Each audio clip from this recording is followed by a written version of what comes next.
Baik, terima kasih. Bismillah, alhamdulillah, salatu wassalamu ala rasulillah, amma ba'd.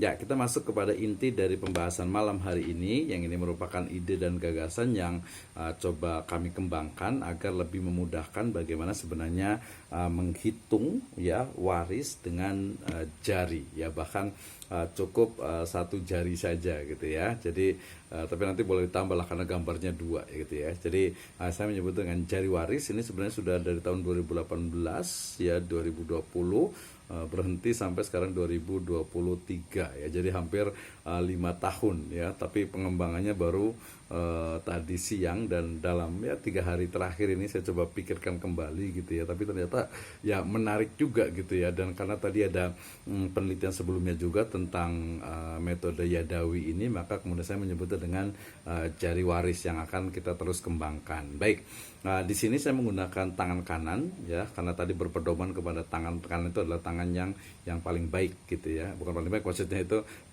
sunnah Nabi itu adalah melakukan segala sesuatu yang baik-baik itu dengan tangan kanan ya. Oke ya. Ini yang sebelah kanan itu adalah tangan kanan, berarti itu yang jadi ibu dan bapak sekalian yang melihat saya dengan tangan.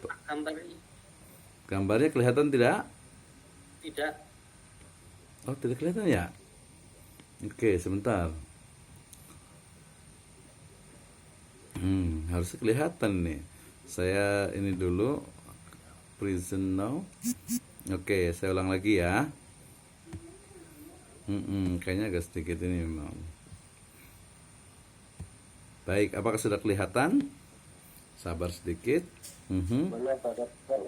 Sekarang sudah kelihatan? Sudah. Oke, baik. Ya, terima kasih ya. Jadi jari waris, metode praktis menghitung waris. Ya, saya menggunakan tangan kanan.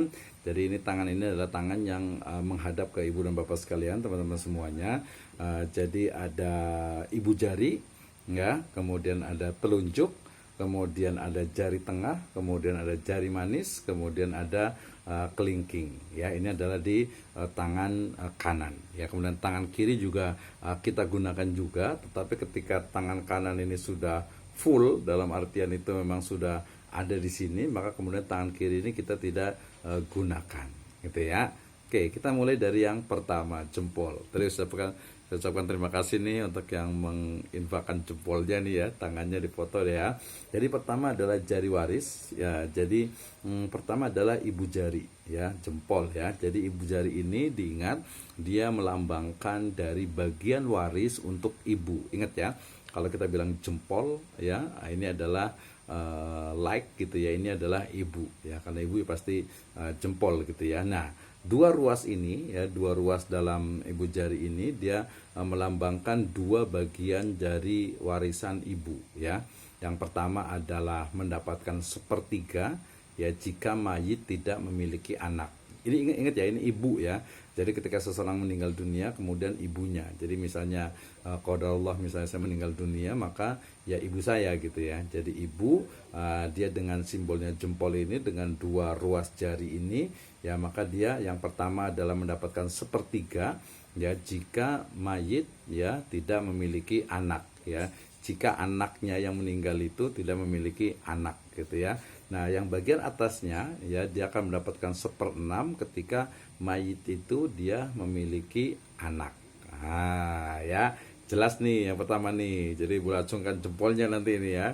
Nah, jadi jempolnya ini adalah ibu gitu ya. Ini yang pertama nih, jempol, jelas ya. Oke, ya. Yang kedua adalah telunjuk ya.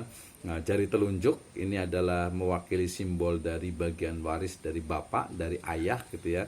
Karena biasanya ayah itu suka yang nunjuk-nunjuk biasanya gitu ya. Yang nunjuk-nunjuk itu biasanya ayah gitu ya. Oke ya, jadi ini juga karena dia ayah itu dia adalah ahli waris ya, ashabul furud, bahkan dia bisa menjadi tadi asobah juga, maka 3 ruas ya dalam atau yang ada di telunjuk ini dia mewakili dari